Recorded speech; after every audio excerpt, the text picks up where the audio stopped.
আপনি রাস্তায় হাঁটছেন বানরের মূর্তি নিয়ে, বানরের সাথে আপনার কি সম্পর্ক? বানরের সাথে বাঙালি সংস্কৃতির কি সম্পর্ক? আমরা কি বানর থেকে আসছি? তাহলে বানরের মূর্তি আমি হাঁটে নিয়ে হাঁটবো কেন? একটা প্রজন্মকে আল্লাহ বানর বানিয়ে দিয়েছিলেন, কোরআনে দলিল আছে। ওই যে শনিবারে যারা মাছ ধরতে নিষেধ করা হয়েছিল তারপরে মাছ ধরেছে, আল্লাহ পাক বলছেন ওদেরকে বানর বানিয়ে দিয়েছে। আমরা কি সেই প্রজন্ম? তাহলে বানরের মূর্তি নিয়ে রাস্তায় হাঁটবো কেন? কেন আপনি পেঁচার সাথে আপনার কি সম্পর্ক? পেঁচা কি আমার ভাগ্যের প্রতীক? তো এখানে পেঁচার সাথে আপনার সংস্কৃতি কি সম্পর্ক? পেঁচা অমঙ্গলের লক্ষণ। এগুলো কি শুরু করেছি আমরা? এখন কথা হচ্ছে সংস্কৃতি যদি আপনি ভিতরে চোখ দিয়ে দেখেন, দেখবেন টপ টু বটম আপনি ইহুদি খ্রিস্টানদের সংস্কৃতি ফলো করছেন।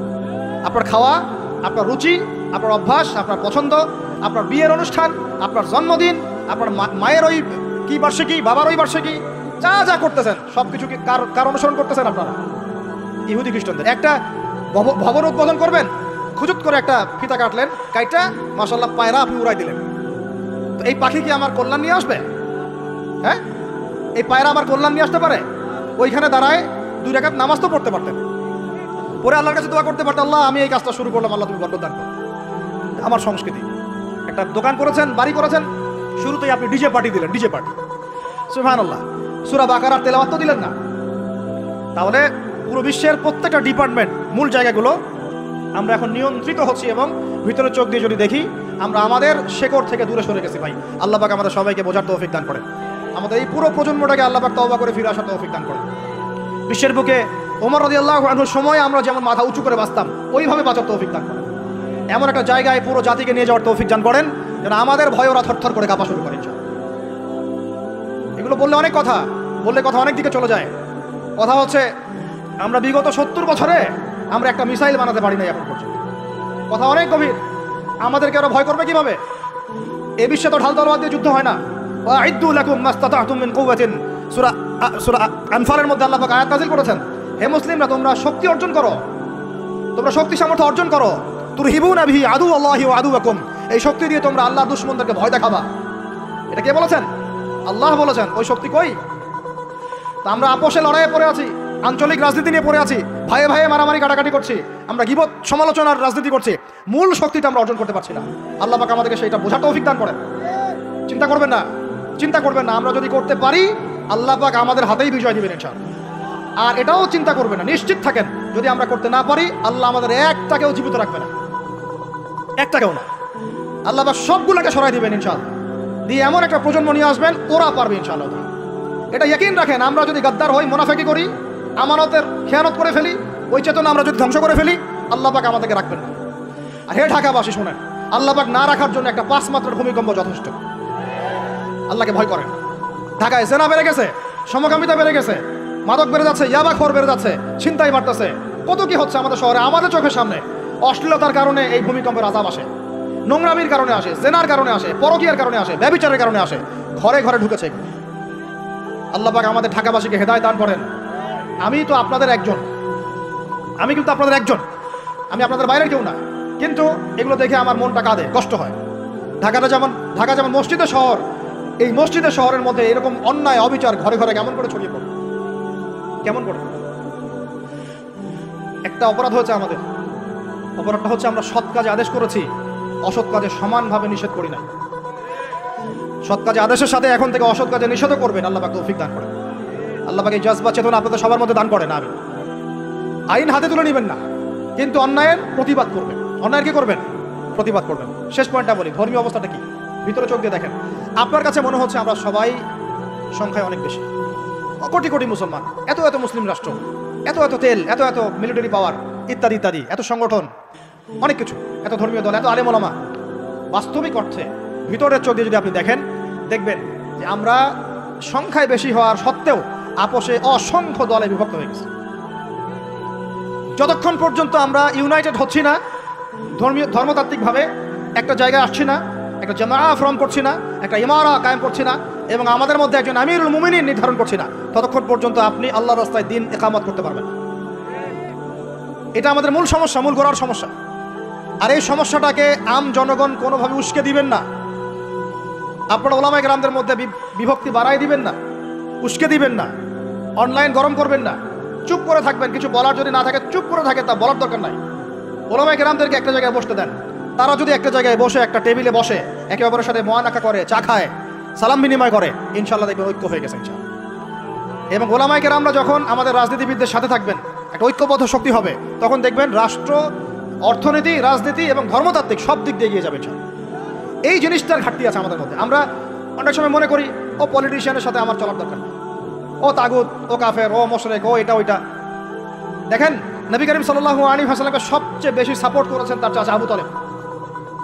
আবু তালেব মুসলমান হননি শেষ পর্যন্ত, তার বাসাতে তিনি থেকেছেন, বড় হয়েছেন, ব্যবসা করেছেন, চাচাকে কালিমা পড়াতে পারেন নাই, দিনের পথে আনতে পারেন নাই, তাই বলে কি তিনি চাচা সঙ্গ ছেড়ে দিয়েছিলেন? আমরা সবাই নিজেকে আলাদা বিভক্ত মনে করি, নসিহতের মধ্য দিয়ে, সদুপদেশের মধ্য দিয়ে, একটা ভ্রাতৃত্বের বন্ধনের মধ্য দিয়ে। সবাই তো আর খারাপ পারে ভাই, সবাই কি খারাপ? এখানে অনেক অসংখ্য ভালো মানুষ আছেন, প্রত্যেকটা সেক্টরে আছে। আপনার আমার চেয়ে বেশি ইমানদার আছে, আপনি জানেন না? প্রত্যেক ডিপার্টমেন্টে আপনার আমার চেয়ে বড় বড় ইমানদাররা আছে, কিন্তু পরিবেশ পরিস্থিতির কারণে হয়তো বা তারা তাদের ইমানটাকে জাহির করতে পারছেন না। আমরা উগ্র হব না, তাদের প্রতি আমরা নসিহত করব, নরম হব, সবর করব, দাওয়াত দিব, এবং তাদেরকেও আমরা আমাদের একটা প্ল্যাটফর্মে আনার চেষ্টা করবো ইনশাআল্লাহ। এভাবে যখন আস্তে আস্তে মেহনতগুলো বাড়তে থাকবে, 10টা বছর দেখেন, 10টা বছর পরে দেখবেন চিত্র পাল্টে গেছে ইনশাআল্লাহ। তবে এই দায়িত্বটা কোনো বক্তার একার নয়, কোনো আলেমের একার নয়, কোনো এমপি সাহেবের একার নয়, মন্ত্রী সাহেবের একার নয়, কোনো সরকার প্রধানের একার নয়। এখানে আপনার আমার সবার ভূমিকা আছে। সবাই যার যার জায়গা থেকে যদি আমরা ভূমিকা পালন করতে ব্যর্থ হই, এগুলো স্বপ্ন থেকে যাবে, কোনোদিন বাস্তবায়ন করতে পারবেন না। সবাই যার যার জায়গা থেকে কাজ যদি ঠিকমতো করি, ইনশাল্লাহ দেখবেন আমরা ওই সোনার বাংলা ঠিকই গঠন করবো ইনশাল্লাহ। আল্লাহ পাক আমাদের সবাইকে ধর্মীয় অঙ্গনের ভেদাভেদটাকে দূর করার তৌফিক দান করেন। ধর্মীয় অঙ্গনের ভেদাভেদটা সবচেয়ে কালো হয়েছে আমাদের জন্য। ধার্মিকরা যদি একটা জায়গায় থাকতেন, তারা যদি সমাজের মধ্যে এরকম বিভিন্ন দলে দলে বিভক্ত হয়ে আলাদা আলাদা হয়ে না যেতেন, তাহলে দেখতেন আজকে থেকে 40 বছর আগেই বাংলার জমিনে দিন কায়েম হয়ে যেত। আল্লাহ রাব্বুল আলামিন আমাদেরকে ভিতরের চোখ জাগ্রত করার তৌফিক দান করেন। আর যারা স্পষ্ট মুশরিক, স্পষ্ট শিরিক করছে, স্পষ্ট বেদাতি এবং স্পষ্ট মুনাফিক, যারা জালেমের পক্ষ নেয়, ওদের সাথে ঐক্যের কোনো দরকার নাই। ওদেরকে ছাড়াই আমরা চলবো ইনশাআল্লাহ। সময় ওদেরকে মিটিয়ে ফেলবে ইনশাআল্লাহ। সময়ের স্রোতে ওরা ধুলার মতো উড়ে যাবে ইনশাআল্লাহ, কিচ্ছু করতে পারবে না ইনশাআল্লাহ। কারণ মুনাফিকদের সাথে ঐক্য হয় না। মুনাফিকদের সাথে কি ঐক্য হয়? মুনাফিকদের সাথে ঐক্য হয় না, মুশরিকদের সাথে ঐক্য হয় না।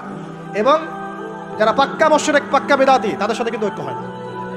তো এই জিনিসগুলো আমরা অ্যাভয়েড করে মুমিনদের জামাকে নিয়ে ঐক্যবদ্ধ হয়ে সামনের দিকে এগিয়ে যাবো ইনশাআল্লাহ। আল্লাহ পাক আমাদের সমস্ত ওলামায়ে কেরামদেরকে দীর্ঘ নেক হায়াত দারাজ করেন, তাদেরকে এক প্ল্যাটফর্মে বসার তৌফিক দান করেন। আলেম ওলামাদের সাথে আমাদের সরকার প্রধানদের একটা মৈত্রী এবং মিলবন্ধন আল্লাহ পাক দান করেন। উভয়ের ভুল বোঝাবুঝি আল্লাহ পাক দূর করে দেন। উভয়কে আল্লাহ পাক এক টেবিলে বসার তৌফিক দান করেন। আল্লাহ পাক উভয়কে নিয়ে একটা শক্তিশালী রাষ্ট্র গঠনের তৌফিক দান করেন ইনশাআল্লাহ। দেখবেন যদি এভাবে আমরা কাজ করতে পারি। আর আমাদের তরুণদের দায়িত্ব কি? তরুণদের দায়িত্ব বড়রা যা বলবে ওইটা ফলো করে চল। আমাদের দায়িত্ব না যে আমরা নেতৃত্ব আসনটাতে খাপ করে কেড়ে নিয়ে বসবো, এটা আমাদের দায়িত্ব না। যদি আমরা যোগ্য হই, আল্লাহ পাক যদি কবুল করেন, আল্লাহই আপনাকে উঁচু জায়গায় নিয়ে যাবেন ইনশাআল্লাহ। আমরা খালি চোখ কান খোলা রেখে সত্য মিথ্যা পার্থক্য করব, আমাদের বড়দের সামনে এটাকে উপস্থাপন করব। তারা যদি মুনাসিব মনে করেন, আমাদেরকে তাদের জায়গায় নিয়ে যাবেন ইনশাআল্লাহ। এবং আমাদের কাজ হচ্ছে ইলম অর্জন করা, তাজকিয়া অর্জন করা, বেশি বেশি আমল করা এবং ওলামায়ে কেরামের সহবতে থাকা, এবং এই জাতিটাকে নিজের একক জাতি মনে করা, আলাদা মনে না করা। আমরা সবাই মিলে এক জাতি, মনে রাখবেন, আমরা সবাই মিলে এক জাতি। সরকার, প্রশাসন, আমজনগণ, ওলামায়ে কেরাম, যুবক যুবতী, তরুণ তরুণী, আমাদের সন্তানরা, সবাই মিলে আমরা একটা মুসলিম জাতি।